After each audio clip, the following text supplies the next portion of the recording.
पत्रकार मित्रों का, जैसा आपने आज ये सिरसा का आयोजन देखा है तिरंगा यात्रा का, हमारे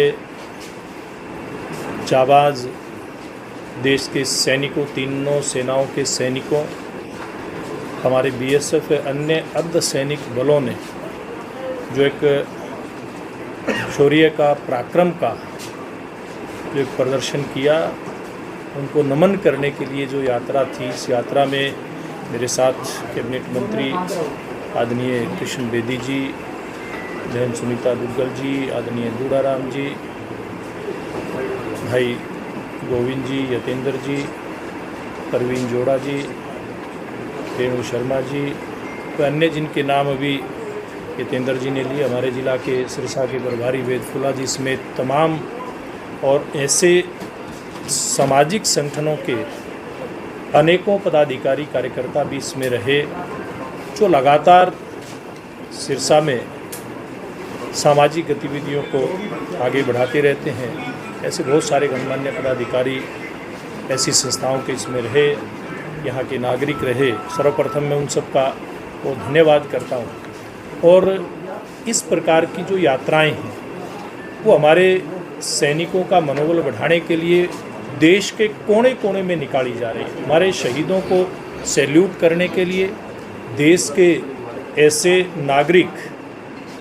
जिनकी बहुमूल्य जान गई है पहलगाम के आतंकी हमले में, उनको श्रद्धासुमन अर्पित करने के लिए। और जैसे मैंने बताया, पूरे देश के कोने कोने में इस प्रकार की तिरंगा यात्राएं चल रही हैं। आज सिरसा में भी आपने देखा कि किस प्रकार से जोश के साथ यहाँ पर यात्रा निकाली गई। हमारे देश के सैनिकों ने जिस धैर्य के साथ हमारे देश के प्रधानमंत्री नरेंद्र मोदी जी के निर्देश पर, और उनके भी धैर्य की मैं प्रशंसा करूंगा, पूरी सरकार ने,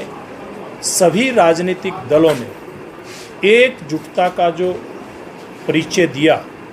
उसके चलते एक ऐसा उपयुक्त जवाब आतंकवादियों को भी दिया गया, आतंकवाद को शरण देने, उसको पोषण करने वालों को भी दिया गया। और हम सब ने देखा, दुनिया ने भी देखा कि पाकिस्तान की सीमा के अंदर घुसे बगैर,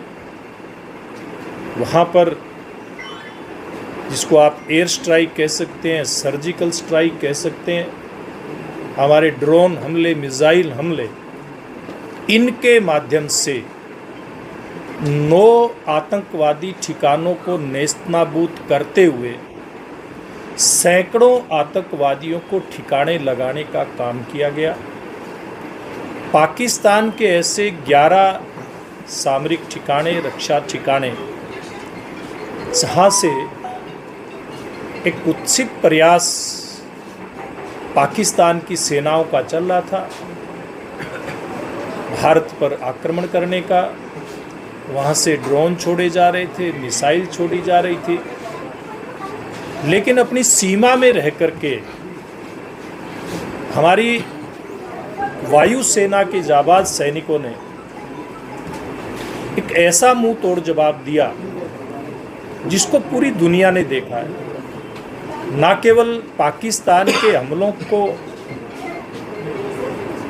उनका माकूल जवाब देने का काम किया, उनको रास्ते में नष्ट करने, चाहे उनके ड्रोन थे, चाहे मिसाइल थी, वो करने का काम किया है। बल्कि जहाँ से वो छोड़े जा रहे थे, ऐसे सैन्य ठिकानों को भी नेस्तनाबूद करने का काम हमारे जाबाज सैनिकों ने किया। इसके साथ साथ जहाँ हमारी सशस्त्र सेनाएं लगी हुई थी, अन्य सुरक्षा बल लगे हुए थे, तो दूसरी तरफ पूरी सरकार, पूरे देश का और सभी राजनीतिक दलों का समर्थन प्राप्त करते हुए प्रधानमंत्री नरेंद्र मोदी जी के नेतृत्व में कूटनीतिक मोर्चे के ऊपर भी काम कर रही थी और आज भी कर रही है। चाहे वो देश में खून और पानी एक साथ नहीं बह सकते, इस नारे को सार्थक करते हुए सब प्रकार के दरियाओं का पानी पाकिस्तान को बंद करने का विषय हो, वहाँ के जो पर्यटन पर्यटक यहाँ आ रहे थे उनका आना बंद करने की बात हो, वहाँ का व्यापार बंद करने की बात हो, सीमाएं बंद करने की बात हो, हर मोर्चे के ऊपर लड़ाई हमारे देश ने लड़ी और भविष्य में भी लड़ेगा। आज हम सब के लिए बड़ी एक संतुष्टि की बात है कि आज पूरा देश के प्रधानमंत्री जी के साथ खड़ा है। आज सभी राजनीतिक दल एक स्वर में आकर के देश की सेनाओं के साथ खड़े हैं और देश के प्रधानमंत्री ने, देश के रक्षा मंत्री जी ने, देश के गृह मंत्री जी ने, सबने देश की जनता को आश्वस्त किया है कि हमारा देश और देश के नागरिक, देश की सीमाएं पूरी तरह से सुरक्षित हैं। और जिस प्रकार से ये युद्ध विराम हुआ उसके बाद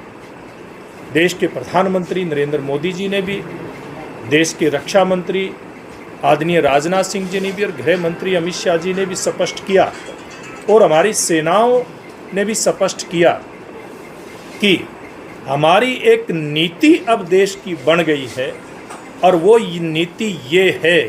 अगर दोबारा से भारत के अंदर घुसकर किसी भी प्रकार के आतंकी हमले का कुत्सित प्रयास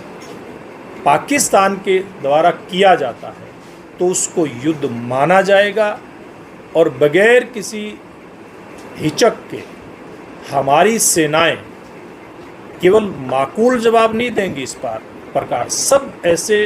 वरिष्ठतम जो भी इस बात को घोषित करने के अधिकारी हैं उन्होंने किया है,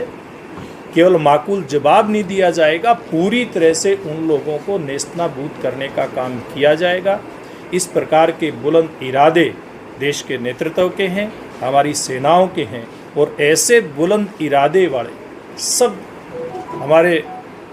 इस प्रकार के संस्थाओं को भी, देश के प्रधानमंत्री जी को भी, देश की जनता इस प्रकार के और देश के नागरिक, देश के सामाजिक संगठन तिरंगा यात्राएं निकाल करके उनको अपना न केवल समर्थन देने का एक आह्वान कर रहे हैं, बल्कि हमारे जाबाज सैनिकों जिन्होंने अपनी शहादत दी उनको नमन कर रहे हैं। हमारे सभी सैनिक जो अपनी जान का बलिदान देने के लिए तैयार खड़े हैं उनको सैल्यूट कर रहे हैं, उनको प्रणाम कर रहे हैं। और साथ ही साथ ऐसे जो नागरिक, जो 26 निर्दोष नागरिक मारे गए, उनको भी इस प्रकार का तिरंगा यात्रा निकाल करके उनको श्रद्धासुमन अर्पित कर रहे हैं। तो ये कार्यक्रम आज हमने यहाँ पे किया है। सर, एक तरफ तो सेना के सम्मान में तिरंगा यात्राएं निकाली जा रही हैं, दूसरी तरफ एमपी से, मध्य प्रदेश से जो बीजेपी नेता वो सेना के ही अधिकारी हैं, उनके मतलब विवादास्पद क्या? देखिए, इसमें भारतीय जनता पार्टी ने अपना स्टैंड स्पष्ट किया है। कोई भी व्यक्ति सेनाओं का अपमान नहीं कर सकता, इसकी जवाबदेही जिस भी व्यक्ति ने इस प्रकार का कोई बयान दिया है निश्चित रूप से होगी। और सरकार भी और भारतीय जनता पार्टी का संगठन भी इन चीज़ों के ऊपर बहुत बारीकी से निगाह रखे हुए है।